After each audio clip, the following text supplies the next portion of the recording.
Sean todos bienvenidos a una nueva edición de Aymara Lorenzo en su punto. En esta ocasión conversamos con el economista Víctor Álvarez, investigador, Premio Nacional de Ciencias, exministro de Industria y Comercio. Estamos agradecidos porque nos acompañe en esta ocasión en el estudio para tocar un tema que es fundamental para la comprensión de todos los venezolanos, que debemos asumir sin saber de qué manera todas estas nuevas medidas que fueron anunciadas con la reconversión monetaria y especialmente este aumento de salario a 180 millones de bolívares, es decir, 1.800 bolívares soberanos. Quisiera que en esta conversación, señor Víctor, usted compartiera con nuestra audiencia todo el conocimiento que usted tiene para comprender a qué nos estamos enfrentando los venezolanos. 5 temas de conversación: aumento salarial, aumento de la gasolina, caminamos hacia el modelo productivo cubano en el que el Estado paga los salarios y la empresa privada se convierte simplemente en un operador productivo. ¿A quién beneficia esta medida realmente? ¿Al ciudadano venezolano o al gobierno ante sus acreedores? ¿Por dónde empezamos? Por lo más sencillo. Bien, bueno, creo que el tema de la reconversión monetaria, ¿no?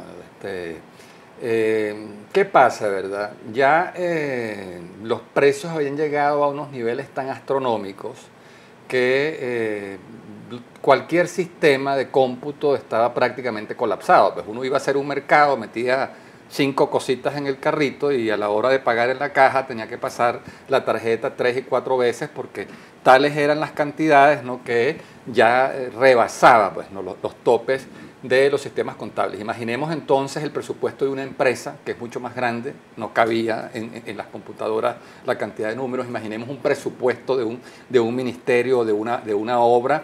Entonces era absolutamente necesario tomar algunas medidas que permitieran simplificar los cómputos, ¿no? ¿Cuál es la crítica el análisis crítico que uno hace de la manera como el gobierno ha instrumentado la reconversión monetaria? Uno, que eso se hace una vez que la economía se ha estabilizado, es decir, una vez que se han corregido, se han erradicado las causas que generan este desquicie de los precios, ¿no? Y eso no se hizo.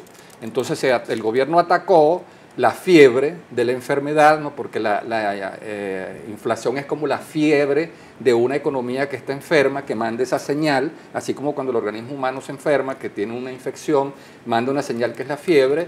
Entonces, bueno, se puede aliviar la fiebre, pues al paciente se le puede meter en una bañera con agua fría, se le puede poner hielo, pero eso no está erradicando el problema, que a lo mejor es una infección en un pulmón, en el hígado. Entonces el gobierno lo que ha hecho es atacar el síntoma, que es la inflación, pero no está atacando la raíz del problema, que es una economía enferma, es una economía que está colapsada, un aparato productivo que está en el piso, que en los últimos 5 años ha caído 50%, que es lo que explica entonces la escasez de alimentos, medicinas, de repuesto, y como todos sabemos, el producto más caro es el que no se consigue. Y además de eso, entonces, para financiar el déficit de PDVSA, del Metro, de Corpoelec, de las Hidro, se ha instalado esta práctica nefasta de estar emitiendo dinero de la nada para cubrir ese déficit. Entonces, claro, cuando pones demasiada plata a correr detrás de pocos bienes, eso empeora el problema inflacionario. Es decir, ¿son incoherentes las medidas? ¿Tienen razón quienes, como el economista Ricardo Hausmann, dicen que la inflación va a llegar a Venezuela a 44 millones%? Sí, son incoherentes, son aplicadas sin una secuencia lógica, no están siendo aplicadas en el momento oportuno, no, porque una reconversión monetaria, el momento oportuno para aplicarla es después que se ha estabilizado la economía, después que los precios después que las aguas inflacionarias han vuelto a su lugar, ¿verdad? Entonces que ya la producción agrícola se ha reactivado, que la producción industrial se ha reactivado, que la gente va al mercado, consigue las cosas, que si se daña un caucho de un carro, la gente lo consigue sin problema, y cuando se ha corregido el déficit de las empresas públicas y no es necesario cubrir ese hueco con emisiones de dinero sin respaldo, fundamentalmente cuando esas dos condiciones se cumplen, entonces allí es cuando tiene sentido sustituir esa vieja moneda que ya perdió todas sus funciones como unidad de cuenta, como medio de pago y como reserva de valor por una nueva moneda. Sin embargo, el gobierno lo hizo antes de haber corregido el problema estructural del paciente. Siendo que son incoherentes, que no se toman las medidas correctivas que deben tomarse para evitar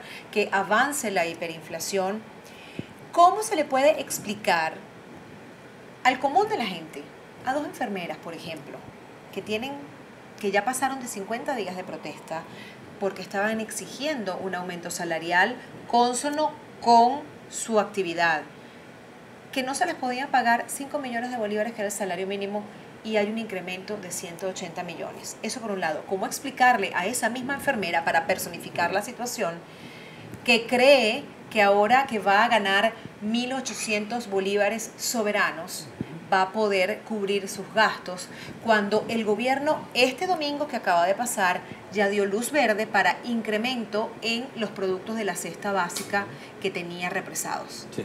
Bueno, eso es una huida hacia adelante del gobierno, ¿no? Esa es una maniobra analgésica, ¿no? Para de alguna forma desactivar esta bomba de tiempo social en la que se estaba convirtiendo el país por las crecientes demandas de distintos sectores de lograr, de reivindicar unos salarios que al menos pudieran cubrir la canasta básica. ¿Qué es lo que pasa, verdad? Que esta jugada que está haciendo el gobierno es pura ilusión monetaria, ¿no? Porque efectivamente la gente va a comenzar a ganar nominalmente más bolívares que antes. Antes el salario era 5 millones, ahora es el equivalente a 100 millones. Por supuesto, a cualquiera se le ponen los ojos como dos huevos fritos, ¿no?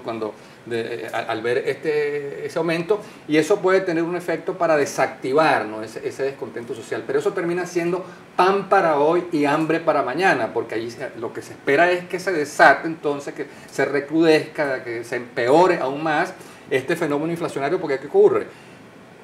Son 3 millones de empleados públicos, ¿no? Gobernaciones, alcaldías, consejos municipales, consejos legislativos regionales, ministerios, institutos autónomos, etcétera, que van a empezar a recibir el equivalente a 180 millones de bolívares de sueldo. Además van a recibir un bono de reconversión de 60 millones. O sea, ¿de dónde va a sacar el gobierno esa plata si tiene un tremendo déficit fiscal, ¿verdad? Si lo que le entra al gobierno por la vía de impuestos cada vez es menos, sobre todo porque está tomando unas medidas totalmente contradictorias y contraproducentes para un gobierno que tiene déficit, porque le acaba de exonerar el impuesto sobre la renta nada más y nada menos que a PDVSA, a las empresas filiales y a las empresas mixtas, que durante un siglo prácticamente han sido la principal fuente de ingresos fiscales de Venezuela, ahora las exonera. Entonces ahí cae el ingreso fiscal. Pero entonces, para agravar el problema del déficit, ¿verdad? Pocos ingresos y muchos gastos, entonces apruebe este aumento, bueno, para darle a 3 millones de trabajadores un aumento que no lo va a poder pagar. Entonces, inevitablemente va a tener que incumplir la promesa que acaba de hacer. O sea, va a seguir emitiendo ahora bolívares soberanos como antes emitió bolívares fuertes. Y los 5 ceros que le quitaron al bolívar, en cuestión de meses lo va a volver a tener. Estamos conversando en esta edición del programa con Víctor Álvarez, economista, Premio Nacional de Ciencias, además exministro de Industria y Comercio. Hacemos una pausa y volvemos.